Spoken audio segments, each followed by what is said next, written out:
Hello friends, मेरा नाम है आशीष और आपका स्वागत है आपके अपने YouTube channel AK mashup world पर।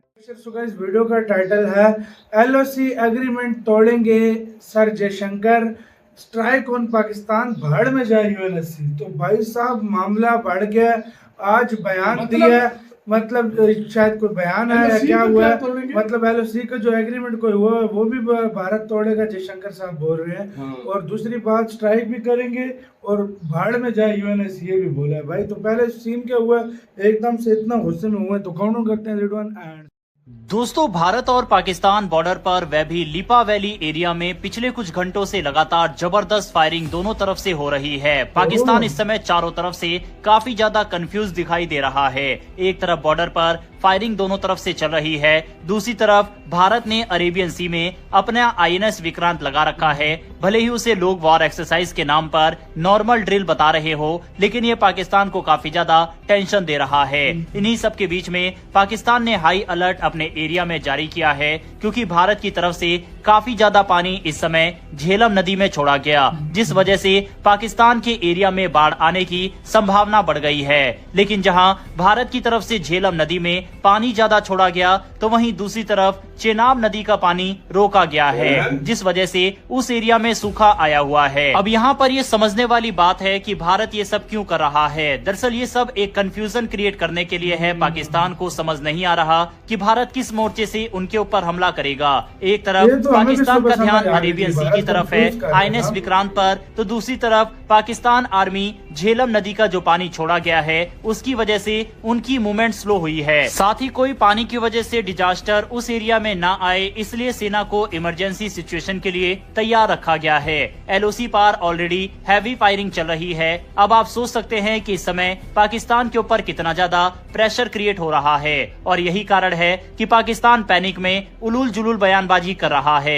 न सिर्फ उनके सेना के अधिकारी, बल्कि ब्रिटेन में मौजूद डिप्लोमेट, पाकिस्तान के आर्मी चीफ, यहाँ तक कि पाकिस्तान के प्रधानमंत्री तक के चेहरे पर सिकन दिखाई दे रही है, जिस वजह से उल्टे सीधे बयान पाकिस्तान से आ रहे हैं। भारत किस तरफ से क्या करने वाला है, इस चीज को लेकर पाकिस्तान घबराया हुआ है।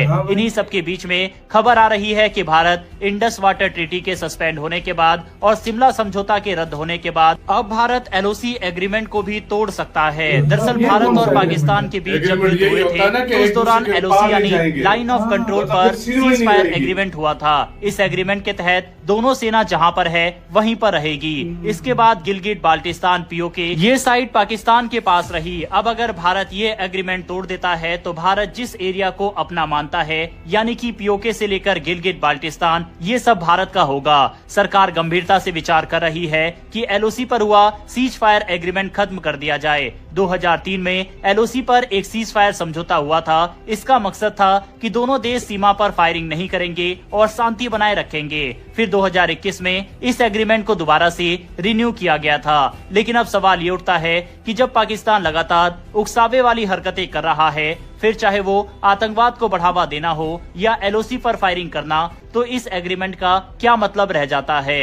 भारत ने साफ कर दिया है कि अब एलओसी की पवित्रता का सम्मान करने का कोई सवाल ही नहीं उठता। अगर पाकिस्तान अपनी हरकतों से बाज नहीं आता तो भारतीय सेना एलओसी पार कर पीओके में मौजूद आतंकी लॉन्च पैड को तबाह कर सकती है। आपको बता दें कि हाल ही में RAW यानी भारत की खुफिया एजेंसी ने रिपोर्ट दी थी कि पीओके में 42 से ज्यादा आतंकी लॉन्च पैड एक्टिव हैं। इन लॉन्च पैड से आतंकियों को भारत में घुसपैठ करने के लिए भेजा जा रहा है। इन सभी को खत्म करना अब भारत की प्राथमिकता बन चुकी है। इसके अलावा हाल की घटनाओं को देखते हुए भारत ने ये भी कहा है कि जब पाकिस्तान खुद ही शिमला एग्रीमेंट को तोड़ चुका है, तो अब एलओसी जैसी किसी भी लाइन का कोई अर्थ नहीं रह गया।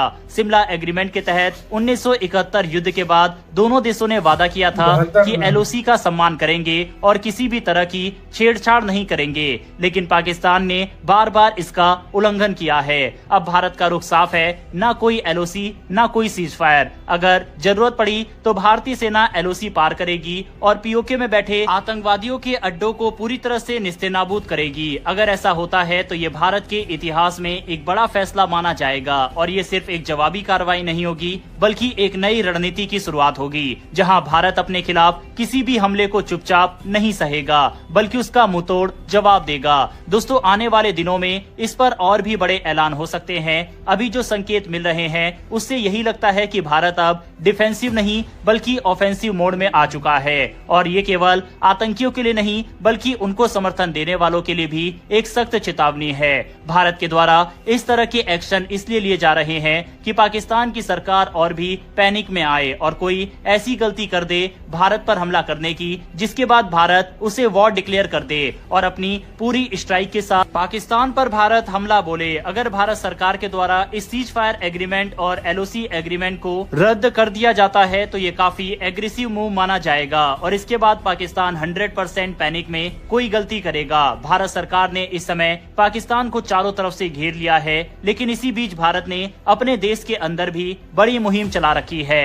हर एक पाकिस्तानियों को पाकिस्तान भेजा जा रहा है, साथ ही हर राज्य में पाकिस्तानियों को ढूंढ ढूंढ कर बाहर निकाला जा रहा है, क्योंकि सरकार की तरफ से जो अल्टीमेटम दिया गया है 48 घंटों के अंदर पाकिस्तान भेजने का, वह अब खत्म हो रहा है। इसके बाद अगर कोई पाकिस्तानी पाया जाता है भारत के अंदर तो भारत सरकार बड़ी कार्रवाई कर सकती है। दूसरी तरफ जम्मू कश्मीर के अंदर भी बड़ा सर्च ऑपरेशन आर्मी के द्वारा चलाया गया, जिसके तहत सैकड़ों लोगों को गिरफ्तार किया गया और उनसे पूछताछ की जा रही है। साथ ही जिनके ऊपर संदेह है उनके ऊपर कार्रवाई भी की जा रही है। यही मांग हमारे द्वारा की गई थी कि पहले भारत के अंदर जो आतंकवाद के समर्थक बैठे हैं उनके ऊपर कार्रवाई होनी चाहिए, उसके बाद पाकिस्तान के ऊपर होनी चाहिए। भारत के द्वारा अब ऐसा ही किया जा रहा है। बहरहाल दोस्तों, आपके हिसाब से क्या भारत को LOC एग्रीमेंट को अब तोड़ देना चाहिए या फिर हमें ऐसा नहीं करना चाहिए, क्योंकि इससे इंटरनेशनल प्रेशर साथ ही यूनाइटेड नेशन भारत पर एक तरफा कार्रवाई का आरोप लगा सकता है। आपके हिसाब से क्या हमें ऐसा करना चाहिए या फिर नहीं, इस पर अपनी राय कमेंट बॉक्स में लिखकर बताइए। तो यार वीडियो खत्म यार ना ही टूटे तो अच्छा है यार। हम तो कहते हैं ना टूटे, लेकिन भारत के जो मतलब इस टाइम तेवर लग रहे हैं वो तोड़ भी देगा।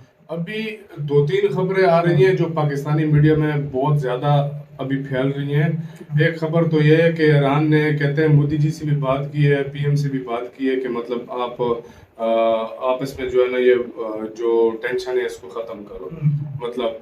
और दूसरी नंबर पे खबर ये आ रही है जो एयरक्राफ्ट कैरियर था इंडिया उसको वापस ले गया। हाँ, और तीसरी भारत कुछ न कुछ कंफ्यूज करके कुछ न कुछ करेगा। और अभी एस जयशंकर सर ने भी क्या कहते हैं UN को लताड़ लगा दी है कि भाई आप बीच में मत पड़ो।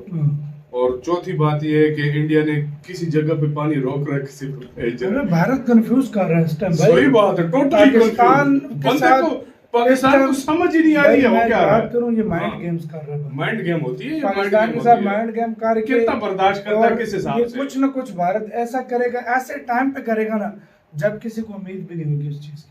मतलब बंदे इजी हो जाएंगे। आप एयरक्राफ्ट कैरियर वापस भेज दिया, जब हम थोड़ा पिछली दफा थी ना, हमें पता ही नहीं था।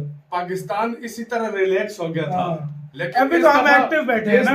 अभी तो हम एक्टिव बैठे हैं, लेकिन अभी एयरक्राफ्ट कैरियर वापस भेजे, हम थोड़े से अनएक्टिव होंगे। नहीं, इस दफा पाकिस्तान को पता है। देखो इंडिया ने सरेआम खुलेआम पूरी दुनिया को बोला है कि हम अटैक करेंगे, तो इंडिया पाकिस्तान को पता है कि भाई अटैक होगा, लाजमी होगा, चाहे 1 महीना लग जाए, लेकिन पाकिस्तान भी आराम सुकून से नहीं बैठने वाला, ये मुझे पता है। यही बात सीधी सी बात है। आपका इसके कहने अपने बताना अपना बहुत ज्यादा